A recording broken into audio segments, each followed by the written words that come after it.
जी हाँ जनाब, तमाम खूबसूरत समातों को सना हुमायूं का चाहत भरा, मोहब्बत भरा और खुलूस भरा सलाम, इसी उम्मीद और दुआ के साथ कि मेरे तमाम सुनने वाले, चाहने वाले, सराहने वाले सब ठीक ठाक हों, खैरियत से हों, मज़े में हों। और आपको बताते चलूँ कि आज for a little while I have brought my tarot cards. This session would be for a very little while. और आप के लिए सवालात जो भी मुझे 4-5 सवालात होंगे, आई जस्ट डू दैट। ये ज़िंदगी आपकी है दोस्त, और इस ज़िंदगी को वैसे ही जियो जैसे जीना चाहते हो। कोई भी मजबूरी, कोई भी तकलीफ़, कोई भी चीज़ आपको उस चीज़ से अगर हटा गई ना कि जो आप ज़िंदगी से चाहते हो, तो यकीन जानो ये जो गिल्ट अपनी ज़ात का है ना, ये आपको कहीं का नहीं छोड़ता। आप दुनिया के सामने अपने दिखावों के चेहरे तो ओढ़ के जी लेते हो, लेकिन अपनी ज़ात का जो चेहरा है, अगर उससे आप आंख नहीं मिला सकते, अपनी सच के साथ आप नहीं चल सकते हैं, so you are not worthy of whatever you are. So जो आपको चाहिए उसके लिए मेहनत करें, कोशिश करें, हासिल करें। और दुनिया की कोई ऐसी चीज़ नहीं है कि जो आप मेहनत करें, जो आप हासिल करना चाहें, वो आप हासिल ना कर सकें, अनटिल और अनलेस आप उसको एक वक्त पे जाकर छोड़ ना दें। तो जैसे ही आप छोड़ते हैं वैसे ही वो प्रोग्रेस रुक जाती है। Yes, you can always say to worries, stress, fake people, liars, cheaters, all kind of fakers, pretenders, or all kind of low, cheap people. Stay away from my life. It's my life, and it's the mantra. Yeah, you should have it in your life. Okay, it's my life, and it has got a lot in it. So much empowerment, so much power, so much of yourself, and so much of you. So always claim your life as your life. और ज़िंदगी में जो बहुत बड़ी learning जो मुझे ज़िंदगी में मिली है, वो ये मिली है कि yes, it's your life, and no one is actually responsible for your life. After certain kind of a age, no one is really responsible for your security, for your safety, for your happiness, for your dreams, for your hope, for your faith, for your struggle, for the things, for your challenges, for your worries. एक वक्त ऐसा आता है कि हर कोई आपको ये कह के चला जाता है, यार अब तुम्हारी किस्मत ही ऐसी है तो हम क्या करें, अब तुम्हारे नसीबों में ये नहीं है तो हम क्या करें. Wow. I mean, this could have come from people. And when it comes from the people that you really hope for कि वो अपने हैं, कि आपके लिए कुछ भी करेंगे, आखिरी सांस तक लड़ेंगे. ये जो आखिरी सांस तक लड़ने की बाजी है ना, ये लोग सिर्फ अब फिल्मों में और ड्रामों में ही करते हैं. रियल लाइफ में तो लोग यहाँ पर बस मोबाइल निकालते हैं, तमाशा देखते हैं और चले जाते हैं. या फिर आपको आपको कहेंगे कि आपका नसीब ही बुरा है, आपकी जो है वो किस्मत ही खोटी है, अब क्या करें, आपकी नसीब में ऐसी बुराई थी, ये थी आपके नसीब में, आपका नसीब ही ऐसा है, आपके नसीब में खुशियाँ नहीं है, आपके नसीब में धक्के खाने हैं, आपके नसीब में ही पैसा नहीं है, तो आप हम क्या कर सकते हैं. और जब आपको सब छोड़ जाते हैं ना, जब आपको सब कोई ऐसी जगह पर छोड़ जाते हैं कि जब आपको ये रियलाइज होना पड़ जो होने लग जाता है कि जब आप बैठकर वाकई अपने नसीब और अपनी किस्मत पे बैठते हैं, यार वाकई मेरा नसीब इतना बुरा है, तो या एक चीज़ से आपको अंदाज़ा हो जाता है कि आपके नसीब में वाकई अच्छे लोग नहीं हैं. और जब आपको ये अंदाज़ा हो जाता है कि आपकी ज़िंदगी में अच्छे लोग नहीं हैं, वही एक मोमेंट होता है कि जब आप डिसाइड करते हो यार कोई अच्छा रहे ना रहे, एटलीस्ट मैं तो अच्छी बन जाऊँ अपने लिए. I should take stand for myself. I should take that power in my hand. I can create my reality. I can change my fate. और I can call upon my नसीब to be changed. दुआ से बड़ा हथियार क्या है. अल्लाह ने बोल दिया कि मैं तुम्हारा नसीब, तुम्हारी किस्मत तुम्हारी दुआ पर है, कि तुम दुआ तो मांगो, मैंने तुम्हें ना दिया तो एटलीस्ट शुक्र है यार. God can not divorce us, God can not leave us at any time. वो नहीं कहेगा कि भाई तुम्हारी तो किस्मत ही ऐसी है तो हम क्या करें, तो जाओ अब तुम. There are the points in life कि जब आप वाकई डिवाइन पावर्स को अंडरस्टैंड करते हो. This is the time way you really understand your power, when you really connect to the divine. और तब आपको पता चलता है कि when life revolves around you because of you, you are not becoming the victim, और you are not affected by the circumstances that are all surrounded. So moral of the story ये कि किसी की सिचुएशन में जाकर अपने आप को पिटी फील करना छोड़ दें. It's your life and take a responsibility of it.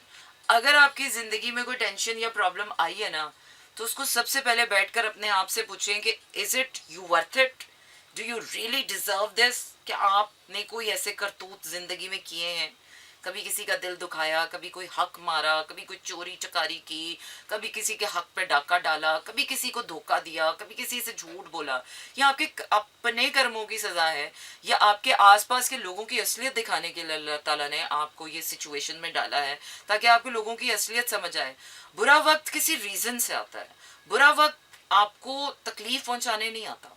बुरा वक्त आपको या तो लोगों की असलियत दिखाने आता है कि आप किसी ना किसी अपने अंधेपन में किसी ऐसी सिचुएशन में फंसे होते हैं कि व्हाट यू डोंट डिजर्व, और खुदा आपको वो बुरा वक्त दे के बताता है कि you don't deserve these people, you don't deserve these situations, so get out of it. जिस लम्हे आपको ये रियलाइज हो जाता है कि man I don't deserve this, I deserve better, this is the time when you start creating your own power, and this is the time when you start creating your life around you. So do that. I've started doing that. I've been doing it, but you know वो sometimes बहुत stoic हो जाता है। आप बहुत ज़्यादा strong रहते रहते भी आपको लगता है कि यार छोड़ो, अब इतना भी क्या powerful हो जाना है कि हर वक्त अपने आप उस पर power और courage पे। Then God breaks you off at one moment.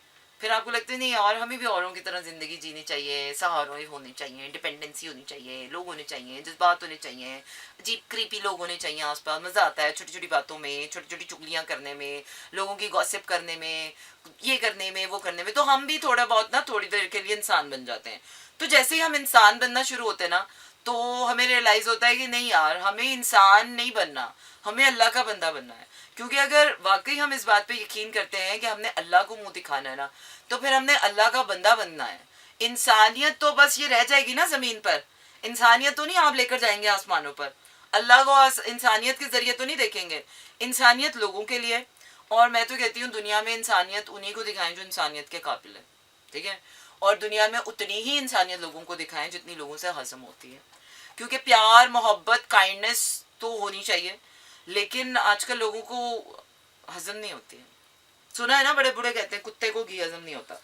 तो ज़र्फ वाला ना हो, तमीज़ वाला ना हो, ख़ानदान वाला ना हो, खून वाला ना हो, जज्बात वाला ना हो, ज़मीर वाला ना हो, तो ऐसे लोगों को ना इज़्ज़त रास आती है और ना ऐसे लोगों को इंसानियत रास आती है।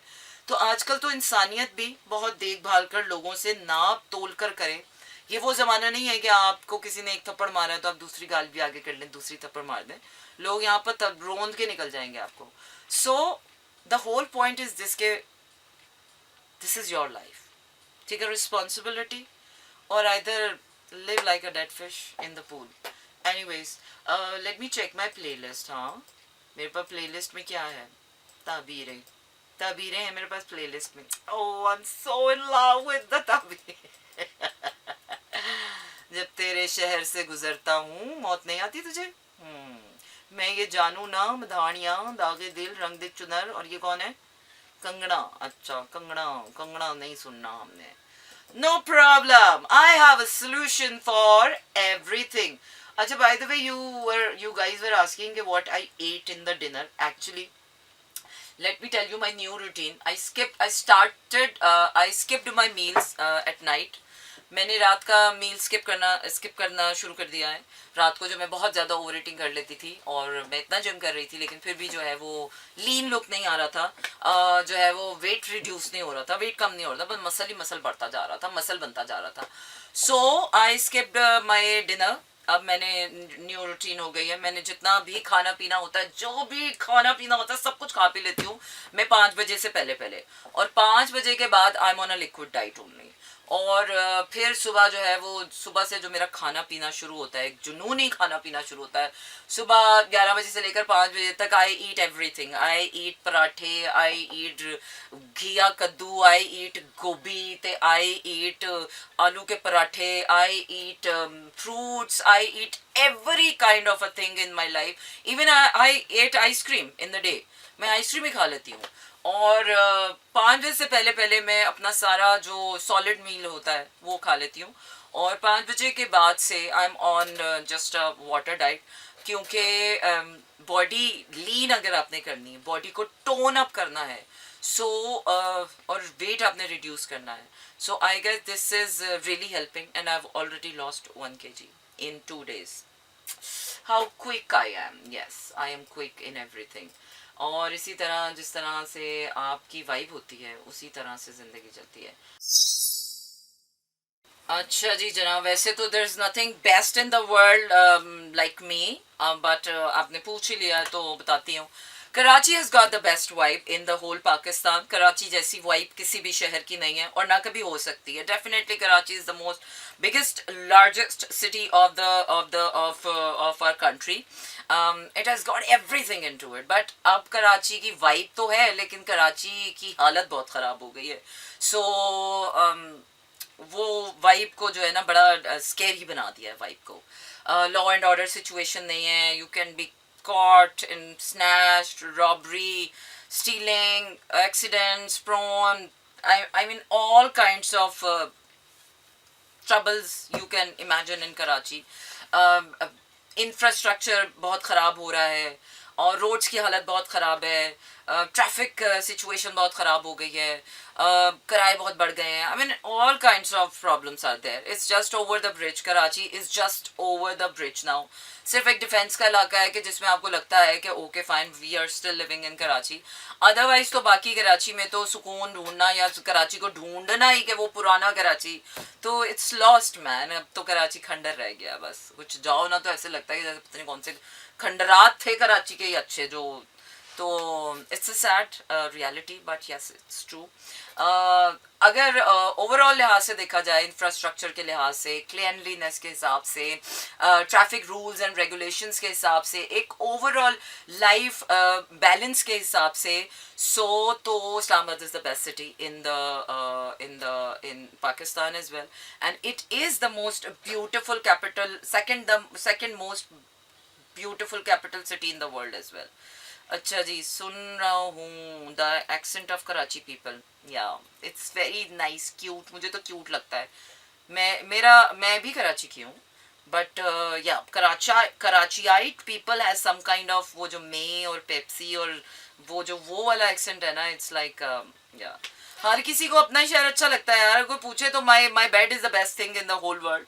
तो इस तरह तो अगर कोई पूछेगा तो जाहिर सी बात है कोई भी कुछ भी कह देगा. लेकिन on a reasonable basis I am telling कि जो रीज़न है और जो जिस तरीके से दुनिया मानती है. इट्स नॉट ओनली अबाउट कि आप क्या मानते हैं और मैं क्या मानती हूँ. Sometimes Karachi don't deserve see as well. नहीं यार ऐसे मत बोलो, मेरी जन्मभूमि है. खबरदार कराची के बारे में किसी ने कोई लफ्ज़ भी बोला और कराची के बारे में कुछ भी बोला, जो भी कह लो, कराची कराची है. कराची की वाइब को कोई मैच नहीं कर सकता.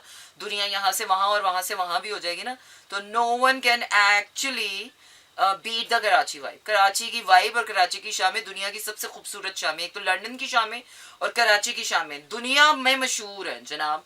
कराची की जो शाम है उसका कोई मुकाबला नहीं है. और इस्लामाबाद की जो खामोशी है, सुकून है, उसका कोई मुकाबला नहीं है. लेकिन ये सुकून भी ना कभी कभार काटने लग जाता है. और कराची की हवाओं से पे भी आप कितना ही जिंदा रह लोगे.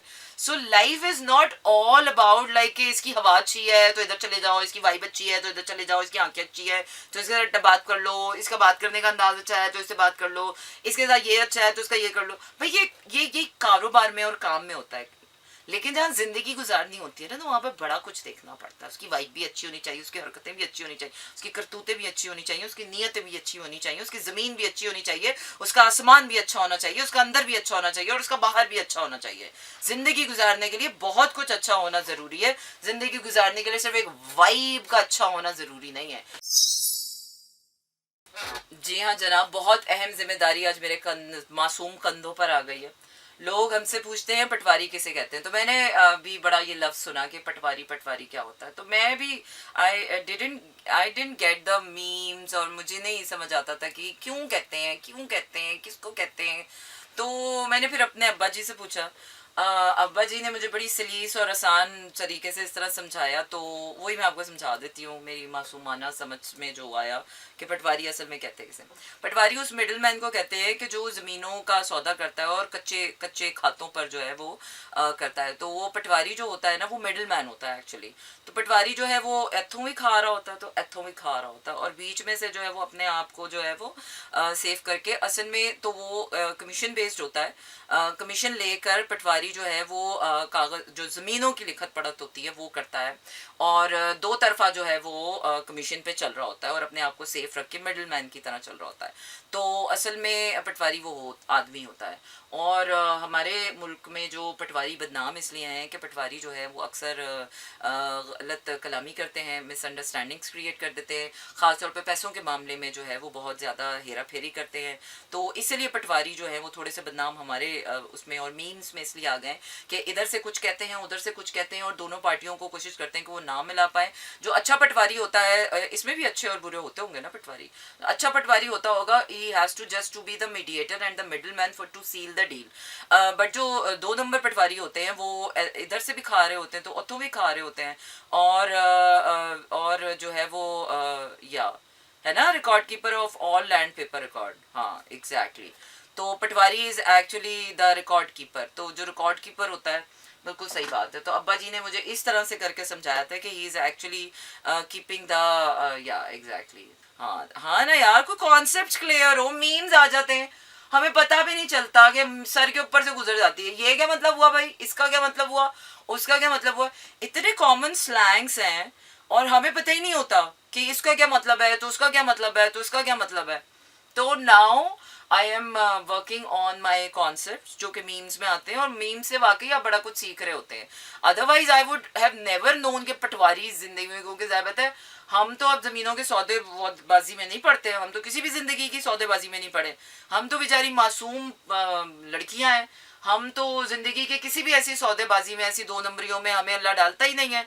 तो ये तो सारे काम पटवारियों के होते हैं, हम क्या करें।